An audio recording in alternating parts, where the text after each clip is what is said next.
तुझ्या सवे शतजन्मीचे नाते भाग 5. प्रत्येक गोष्टीचा हिशेब पैशांमध्ये करणारा तो हा एक हिशेब अजूनही उधार होता त्याच्यावर. त्या चेककडे एकटक बघताना खरं तर त्याला स्वतःचाच प्रचंड राग आला. वाढलेल्या श्वासांवर कंट्रोल करत त्याने धाडकन कपाट बंद केलं आणि ताडताड पावलं टाकत स्टडी बाहेर पडलं. आता पुढे. गणपतीच्या मंदिरात गेल्यावर आजीसाहेबांनी त्या दोघांच्या हाताने अभिषेक केला. जोडीने देवाला नमस्कार करायला लावला. पावनीने मनोभावे देवासमोर हात जोडले. देवा, या माऊलीच्या भावनांसोबत खेळतेय मी. खूप मोठं पाप आहे हे. आयुष्यात कधीही न मिळालेली माया देतेय ती मला, पण बदल्यात माझ्याकडून फक्त धोका दिला जातोय त्यांना. माफ कर मला. नाईलाज आहे माझा या पोटातल्या जीवासाठी. मी लायक नाहीये या सगळ्या प्रेमासाठी, मायेसाठी. पण काय करू देवा, दुसरा पर्याय नाहीये माझ्याकडे. सध्या तरी तिचं दुखणं ती परमेश्वराशिवाय आणखी कुणासमोरच मांडू शकत नव्हती. किंबहुना हे असं सगळं होणार आहे याची जर तिला कल्पना असती तर तिने कदाचित विक्रांतचं प्रपोजल मान्यही केलं नसतं. विक्रांतच्या एका शब्दावर त्यांनी पावनीवर विश्वास ठेवला. कुठलेच किंतु परंतु त्यांच्या मनात आले नाही. अगदी सहज आपल्या नाचसुनेच्या रूपात एक्सेप्ट केलं त्यांनी तिला. सगळे अधिकार हक्क देऊ केले. अशा वेळी त्यांच्यासोबत असं वागणं एक एक क्षण जड जात होतं तिला. हृदयावरचं ओझं वाढतच होतं. त्यांच्याशी नजर मिळवताना सुद्धा लाज वाटत होती. तिने डोळे उघडून विक्रांतकडे पाहिलं तर तो मात्र कुठल्याच गोष्टीचा फरक नसल्यासारखा वागत होता. हे मंदिरात येणं वगैरे पण औपचारिकता होती त्याच्यासाठी. लवकरात लवकर इथलं काम आटपून त्याला ऑफिसमध्ये जायची घाई होती. सत्य कळल्यावर आजी साहेबांना किती त्रास होईल, त्यांची काय अवस्था होईल याची जराशीही काळजी त्याच्या चेहऱ्यावर दिसत नव्हती. पावनीला आश्चर्य वाटलं. कदाचित या सगळ्या गोष्टींचा त्याने आधीच विचार केला असेल किंवा मग केला असावा. तिने मनोमन आशा व्यक्त केली. मंदिरातून विक्रांत परस्पर ऑफिसला निघून गेला. पावनीला घेऊन आजीसाहेब हॉस्पिटलला आले. डॉक्टर सुधा म्हणजे त्यांची फॅमिली फ्रेंड होती. माधवीची आजीसाहेबांच्या सुनेची मैत्रीण. या मावशी, कशा आहात? मी बरी आहे. तू सांग, तू काय म्हणते? सगळं ठीक बघा, तुमच्या आशीर्वादाने. पण आज तुम्ही कसं काय इकडे येणं केलं? आणि ही कोण? खाली मान घालून बुजल्यासारख्या उभ्या असलेल्या पाहुणीकडे पाहून डॉक्टर सुधाने विचारलं. अगं ही होय, ही विक्रांतची बायको, कारखाणीसांची सून. आजीसाहेबांनी अभिमानाने ओळख करून दिली. ते ऐकून सुधाला धक्काच बसला, पण तसं तिने चेहऱ्यावर दाखवलं नाही. सगळं खूपच लवकर झालं बघ. कुणाला सांगायला कळवायला वेळच मिळाला नाही. आजीसाहेब परिस्थिती सांभाळत बोलल्या. हल्लीची पिढी मावशी, आपण काहीही करू शकत नाही. दोघांनी एकमेकांना निवडलं आणि दोघं खुश आहेत ना, मग झालं. सुधानेही आजीसाहेबांना ऑकवर्ड वाटू नये म्हणून त्यांच्या बोलण्याला दुजोरा दिला. हो, खूप खुश आहेत दोघं आणि लवकरच मला पणजीही करणार आहेत. आजीसाहेब पावनीला जवळ घेत तिच्या डोक्यावरून हात फिरवत म्हणाले. तिला मात्र खूप वाईट वाटत होतं. ज्या नातवाच्या येण्याने त्यांच्या घरात आयुष्याचा एवढा आनंद उत्साह आलेला ते त्यांचं रक्तच नव्हतं. नाही त्या स्वागत करू पाहणाऱ्या त्या नात्याला काही आयुष्य. सगळा डाव गरजेच्या धर्तीवर उभा असलेला आणि ज्यात नकळतपणे त्यांना फसवलं जात होतं. कॉंग्रॅच्युलेशन्स. नाव काय ग तुझं? पावनी, ती हळूच म्हणाली. वा, छान नाव आहे. गोड आहे ह मावशी तुमची सून. विक्रांतची निवड आहे म्हटल्यावर भारीच असणार म्हणा. ये बेटा, बस इथे, चेकअप करून घेऊयात आपण. डॉक्टर सुधांनी तिला लास्ट पिरियडची डेट वगैरे विचारली. प्रिलिमिनरी चेकअप झाल्यावर डॉक्टर सुधांनी सोनोग्राफी केली. स्क्रीनवर दिसणारा तो डॉट पाहून पावनीच्या डोळ्यात पाणी उभं राहिलं. मातृत्वाची चाहूल म्हणजे कुठल्याही स्त्रीसाठी अत्याधिक आनंदाचा क्षण, पण तिच्यासाठी मात्र त्या क्षणापासून वनवास सुरू झालेला. म्हणूनच तिच्या उदरात वाढणाऱ्या अंशाला ती स्वतः सकट संपायला निघाली होती. स्वतःच्या स्वार्थी विचारांवर तिला चीड आली, राग आला स्वतःचा. नशीब त्या दिवशी विक्रांतने वाचवलं आपल्याला, नाहीतर केवढं मोठं पाप घडणार होतं आपल्या हातून. पोटात अंकुरलेल्या त्या जीवाला डोळ्यासमोर पाहून तिचा निश्चय अजूनच दृढ झाला. बस, इथून पुढे फक्त या बाळासाठी जगायचं. सगळं ठीक आहे मावशी, काही औषधं लिहून देते आहे मी. सुरुवातीचे 3 महिने नीट आराम कर. बाकी तसं काही काळजीचं कारण नाही. आपल्या जागेवर येऊन बसत डॉक्टर सुधा म्हणाल्या. पावनीही समोरच्या खुर्चीवर येऊन बसली. छानपैकी जेवण करायचं, भरपूर पालेभाज्या खायच्या, फळं खायचे आणि आनंदी राहायचं. कळलं? प्रिस्क्रिप्शनवरचं पान तिच्यासमोर ठेवत डॉक्टर सुधांनी हसून म्हटलं. तिने नाही केलं तर मी आहे ना तिच्याकडून सगळं करून घ्यायला. आजीसाहेब म्हणाल्या. हो, मग तर प्रश्नच मिटला. तू ठरवलं तरी तुला हैगाव करू देणार नाहीत मावशी. बरोबर ना? अगदी बरोबर बोललीस बघ. विक्रांत नाही आला सोबत? आता तरी वेळ काढ म्हणावं त्याला बायकोसाठी आणि होणाऱ्या बाळासाठी. डॉक्टर सुधा त्या दोघींकडे आळीपाळीने पाहत म्हणाले. आजीसाहेबांनी पावनीकडे पाहिलं. तिच्या चेहऱ्यावर अपराधीपणाचे भाव होते. त्यांनी मात्र वेगळाच अर्थ काढला त्याचा. विक्रांतच्या सोबत न येण्याने कदाचित तिला वाईट वाटलं असेल. आज महत्वाची मीटिंग होती त्याची, म्हणून नाही येऊ शकला तो. पुढच्या वेळी तोच घेऊन येईल हिला. हो हो, नक्की. त्याचं सुद्धा अभिनंदन करायचं आहे की मला. डॉक्टर सुधांचा निरोप घेऊन त्या दोघी घरी यायला निघाल्या. विक्रांतला यायला जमलं नाही तरी किमान डॉक्टर काय म्हणालेत यासाठी तरी फोन करायचा असता. हा मुलगा ना एकदा ऑफिसला गेला की ऑफिसचाच होऊन जातो. गाडीत बसल्यावर आजीसाहेब पुटपुटल्या. कदाचित पावनीला वाईट नको वाटायला म्हणून बोलत होत्या त्या. पावनी मात्र शांतपणे डोळे मिटून लेटलेली. सकाळपासूनच तिला मळमळ होत होती. आता ही हॉस्पिटलमध्ये एकदा वॉशरूमला जाऊन आली. सकाळी आजीसाहेबांनी जबरदस्ती खायला दिलेलं सगळं उलटून पडलं. 3-4 वेळा उलट्या करूनही चेहरा निस्तेज झाला होता तिचा. कामात असतील ते, म्हणून शक्य नसेल झालं त्यांना. नाटक नीट वठवायचं होतं, त्याने तसं स्पष्ट सांगितलेलं, म्हणून ती म्हणाली, अगं पण म्हणून काय झालं? आणि इथून पुढे तू जरा लगाम कसून ठेव त्याची. बायको आहेस तू त्याची, हक्क आहे तुझा, तो गाजव आता. कुठला हक्क आणि कुठलं काय? बरं वाटत नाहीये का बाळा तुला? त्यांनी प्रेमाने तिच्या डोक्यावरून हात फिरवला. आजीसाहेब, हलकी मळमळ होतीये. सुरुवातीला काही दिवस होतोच त्रास. घरी गेलो की आराम कर थोड्या वेळ. त्या घरी आल्यावर आजीसाहेबांनी तिला ज्यूस आणि फळं खायला लावले. ती नाहीच म्हणत होती. नको आजीसाहेब, पुन्हा सगळं उलटून पडेल. आता त्या उलटीचीच भीती वाटते मला. अगं उलटीच्या भीतीने काही खाणार नाहीस का तू? आणखी 2 महिने असाच त्रास होत राहील. खाऊन घे थोडंसं. त्यांनी तिला खायला लावलं. आबासाहेबांनी सुद्धा डॉक्टर काय म्हणाले, सगळं नीट आहे की नाही वगैरे चौकशी केली. इकडे ऑफिसला आल्यावर विक्रांत पूर्णतः बिझी झालेला. साताऱ्याच्या जमिनीच्या कागदपत्रांचंही बरंच काम होतं. वकिलांसोबत त्याचे 2 तास गेलेत. त्यानंतरही त्याच्या मागोमाग मीटिंग्स होत्या. पुढच्या आठवड्यात विराज येण्याच्या आधी त्याला सगळं सेट करून ठेवायचं होतं. सोबतच राजपुतांच्या हालचालींवरही त्याची नजर होती. सर, आजीसाहेबांचा फोन आलेला तुमच्यासाठी. तुम्ही मीटिंग मध्ये होतात, बिझी. मॅडम हॉस्पिटलमधून आल्या त्यानंतर फोन केला होता आजीसाहेबांनी. नमनने निरोप दिला. ठीक आहे, पुढची मीटिंग कुठली आहे? त्याने नमनचं बोलणं ऐकून न ऐकल्यासारखं केलं.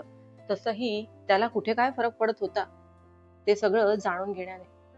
नमनने त्याला पुढचं शेड्यूल सांगितलं. पुढची मीटिंग झाल्यावर विक्रांतने त्याच्या खास माणसाला भागवतला फोन लावला. बोला सर. सगळी सेटिंग नीट लावली आहे ना भागवत? मला काहीच कुठेच कसूर नकोय.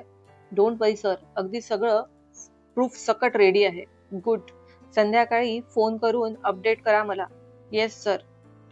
सगळं तुम्हाला हवं तसंच घडणार आहे. भागवतचा फोन ठेवून तो त्याच्या चेअरवर रेलून बसला. समोरचा पेपरवेट गोल गोल फिरवलं. मिस्टर राजपूत, तुमची धाव कुठपर्यंत आहे व्यवस्थित माहिती आहे मला. तुम्ही कितीही उखडण्याचा प्रयत्न केला तरी तुमच्या हाती काहीच लागणार नाही. तो हसत स्वतःशीच म्हणाला. दुपारी जरा वेळ झोपल्यावर पावनीला बरं वाटत होतं. तिला आज नूपूरलाही भेटायला जायचं होतं. आजी साहेब, मी जरा बाहेर जाऊन येते. माझ्या मैत्रिणीला भेटायला जायचं होतं. गेली तर चालेल ना? अगं किती अशक्तपणा दिसतोय चेहऱ्यावर. कशाला बाहेर जाते? त्यापेक्षा तुझ्या मैत्रिणीलाच घरी बोलव आपल्या. तिला इकडे येणं शक्य होणार नाही आजी साहेब. मी पटकन जाऊन येते. फार तर फार तासाभरात येईल. मी मिस्टर कारखानेसांना म्हणजे विक्रांतला सांगितलंय. त्यांना ठाऊक आहे मी बाहेर जाणार आहे ते. तिने आजी साहेबांना सांगितलं. ठीक आहे असं म्हणतेस, पण लवकर ये हं. त्यांची इच्छा नव्हती तिला बाहेर जाऊ द्यायची, पण अगदी बंदी तरी कशी घालणार ना? हो आजी साहेब. तिने नूपूरला फोन करून भेटायचं ठिकाण सांगितलं. समोरच्या 20 मिनिटात ती त्या ठिकाणी पोहोचली. ते कॅफे नूपूरच्या घराजवळच होतं. नूपूर तिच्या आधीच येऊन बसली होती तिथे. पावनी थोडी फास्ट चालत आत गेली. नूपूर बसलेली त्या टेबल जवळ येऊन तिने नूपूरला हाक मारली, पण नूपूर मात्र पावनीचं हे रूप पाहून अगदी स्तब्ध झाली. साडी, हातात हिरवा चुडा, भांगेत कुंकू, गळ्यात मंगळसूत्र. काही क्षण तर ती फक्त भान हरपून पावनीकडे पाहत होती. पावनी, अगं काय आहे हे सगळं? तू लग्न केलं? कधी? कुणाशी? नूपूरने धक्क्यातून सावरत एकामागून एक प्रश्न विचारले. मग पावनीने कालपासून घडलेलं तिला सगळं थोडक्यात सांगितलं. रडता रडता तिने नूपूरला मिठी मारली. ती एकच तर होती, तिची जीवाभावाची मैत्रीण. वेडी आहेस का पावनी तू? असलं मूर्खासारखं पाऊल उचलायला निघाली होती? मी मेले होते का? होते ना? ती आत्महत्या करायला गेलेली ऐकून नूपूरच्या पायाखालची जमीनच सरकली. चिडली होती ती भयंकर पावनीवर. काय करणार होती नूपूर मी? अगं दुसरा पर्यायच नव्हता माझ्याकडे. हे प्रेग्नन्सीचं कळल्यावर आत्याने त्याचं नाव विचारलं. एकतर त्याचं नाव सांग, नाहीतर त्याच्यासोबत लग्न कर. मंगेश सोबत लग्न करण्याचा पर्याय दिला मला. त्यापेक्षा तर मरण परवडलं. नशीब त्या माणसाने पाहिलं आणि वाचवलं तुला. आत्याला काही माहिती आहे याविषयी? हो, त्यांच्यासाठी तर मी त्यांची आयुष्यभराची आभारी राहील. घरी कुणालाही काही माहिती नाहीये आणि त्यांना काही माहिती व्हायला नको. माझा त्या घराशी, त्या माणसांशी काहीही संबंध नाही इथून पुढे. मी ठरवलंय इथून फक्त आणि फक्त आपल्या बाळासाठी जगायचं. वाईट फक्त एकाच गोष्टीचं वाटतंय ग, की त्या भल्या माणसांना फसवतेय मी. अगदी ढळढळीत. इतक्या प्रेमळ आहेत आईजी साहेब. काही तासांच्या भेटीतच लळा लावला मला. आणि बघ ना, मी काय करतेय त्यांच्यासोबत. बोलताना पावनीने डोळ्यातलं पाणी पुसलं. खूप मोठा निर्णय आहे हा पाहुणी. अगं खूप श्रीमंत माणसं आहेत ती. अशा वेळी म्हणजे मला तर कळतच नाहीये मी काय बोलू या सगळ्यांवर. आणि असं कुणाला तरी फसवणं, कुणाच्या भावनांशी खेळणं. I know it's not good. नुपूरने अस्वस्थपणे आपल्या चेहऱ्यावरून हात फिरवला. माझ्याकडे दुसरा पर्यायच नव्हता ग. हे असं होणार आहे मला माहिती असतं ना तर मी कधीच तयार झाले नसते. पण आता काय करू? सगळ्याच वाटा अंधारलेल्या वाटतात आहे. मला तर वाटतं सध्या तू यावर काही विचारच करू नको. विक्रांत कारखानीच म्हणजे खूप मोठा माणूस आहे. त्याच्याशी खोटं बोलायला, त्याला धोका द्यायला जाशील ना तर न जाणे काय करेल तो. काही दिवस वाट बघ. बोल त्याच्याशी. कदाचित तो स्वतःहून खरं काय ते सांगायला तयार होईल त्याच्या घरच्यांना.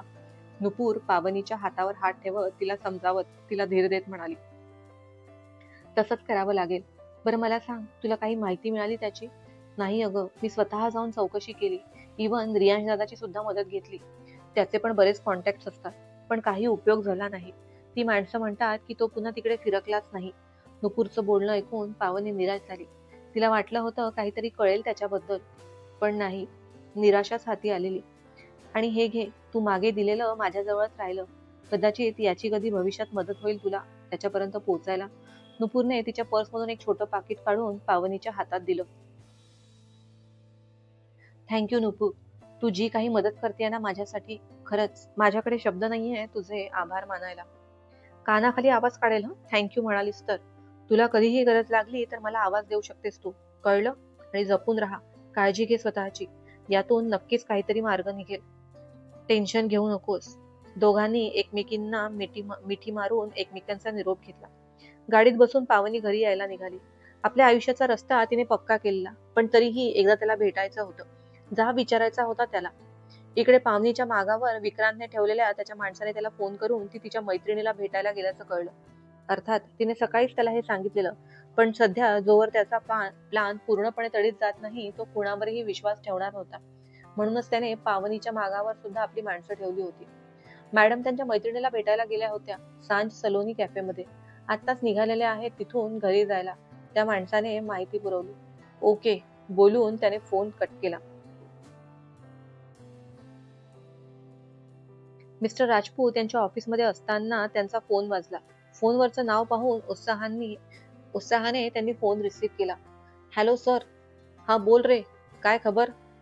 विक्रांत कारखानीसने ज्या मुलीसोबत लग्न केलंय सर, ती नेवारा अनाथाश्रमातली आहे. म्हणजे लहानपणापासून तिथेच मोठी झालेली.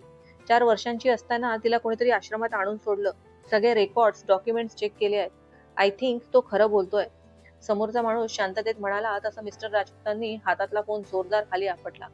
आपण जो विचार करतो विक्रांत कारखानीस त्याच्या 2 पावलं समोर चालतो याचा त्यांना पुन्हा एकदा प्रत्यय आला. विक्रांत कारखानीस, तू कितीही प्रयत्न कर सत्य झाकायचा, पण मी ते शोधूनच राहील. माझ्या मुलीच्या आयुष्यासोबत खेळून तुला सुखाने जगू देणार नाही मी. कधीच नाही. तुझ्या घरची सून, तुझी बायको माझी तानियाच होणार. जरा वाट बघावी लागली तरी चालेल, पण होईल तेच जे मला हवंय. यावेळी इतिहास पुन्हा घडणार नाही. रागात दात ओठ खात मिस्टर राजपूतांनी फोनवरून फोन करून त्यांच्या सेक्रेटरीला बोलावलं. Yes sir. साटमला फोन करून सांग पुढच्या 2 दिवसात ती मुलगी मला माझ्या डोळ्यासमोर उभी हवी आहे. आकाश पाताळ एक कर म्हणावं त्याला, पण ती मुलगी सापडायलाच हवी.